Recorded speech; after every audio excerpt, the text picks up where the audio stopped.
Ya, assalamualaikum warahmatullahi wabarakatuh. Buat teman-teman yang sedang gagal bayar di kredito atau sedang akan mengalami gagal bayar di kredito, yuk tonton video ini. Kita sharing pengalaman. Semoga bermanfaat. Bisa langsung saja ya di kredito nih. Kalian pengen lihat ya cicilan saya berapa aja sih di sini gitu. Nah, kalian lihat ya di sini tagihannya sampai 7 juta. Itu karena yang cair ke rekening saya itu 3.500.000. Jadi kira-kira tagihannya bunganya berhenti kira-kira 100% di angka 7 juta.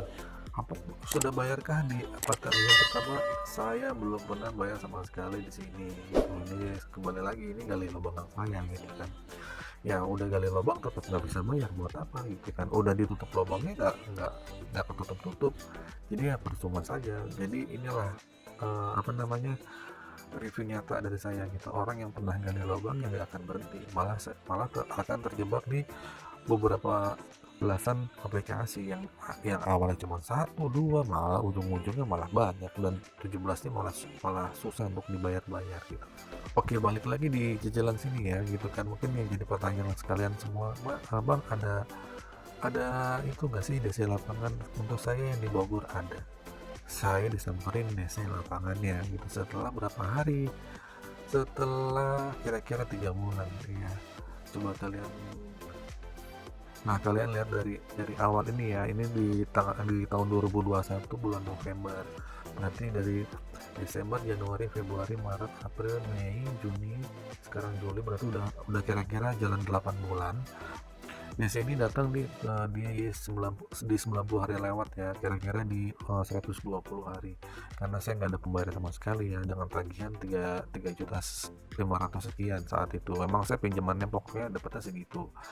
Nah, datangnya gimana? Saya yang sekali lagi bukan saya yang ngadepin, tapi orang rumah gitu kan, karena alamat KTP saya sama kosan saya beda ya gitu kan. Saya tinggal di kosan, terus itu rumah orang tua gitu kan. Jadi yang ngadepin itu kebetulan kakak kandung saya, dan itu datang cuma dikasih surat ya, cicilan segini segini segini ya, surat fotokopian biasa dengan tagihan segini, udah.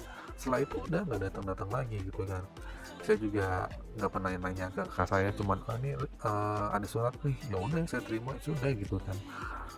Nah, terus apakah ini menyebar ke kontak darurat atau gimana? Ya pasti gitu kan. Ini dari teman-teman yang saya cantumkan kontak darurat.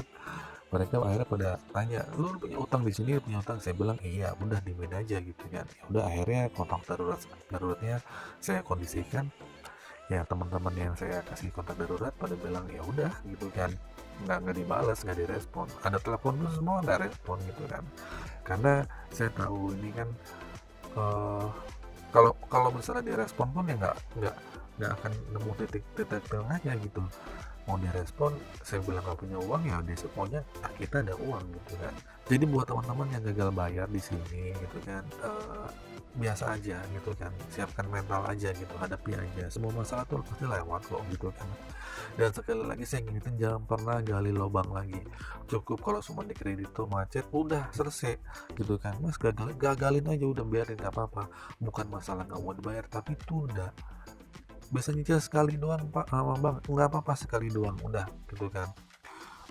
Bang, bisa dinego nggak? Kalau mau nego silakan gitu kan. Cuma beberapa, mungkin ini biasanya juga termasuk, ini data parsial dari saya, dari teman-teman yang pernah gagal di kredito yang konsultasi ke saya gitu, bilang ya beberapa ada yang didatengin, beberapa ada yang enggak gitu kan. Jadi ya nggak bisa dipastikan semua orang yang gagal itu datang. Balik lagi di situ yang memegang ribuan data berat, jadi ini mana aja sesuai buat dia datang gitu kan. Jadi syukur-syukur gitu kalau kita nggak didatengin gitu kan. Kalau cicilannya gede mungkin datang, kalau misalnya cicilan kecil ya mungkin nggak datang gitu. Jadi buat teman-teman yang gagal di kredito, apakah ini masuk slick atau becaying, datanya juga masih parsial ke saya gitu kan. Mungkin teman-teman kalau yang pernah gagal bayar di slick terus gagal bayar di kredit terus masuk slick, coba komentar ya. Kalau saya sih ini karena ini OJK ya, mungkin akan memasukkan ke pusdafil ya, pusat data lending gitu kan. Jadi kalau kalian sudah gagal bayar di kredit tuh, ya sudah pasti tidak bisa minjem ke pinjaman lainnya kan, gitu kan. Mungkin walaupun sudah dilunasi, kalian harus lunasin ini dulu, tunggu beberapa bulan, mungkin baru bisa lagi gitu.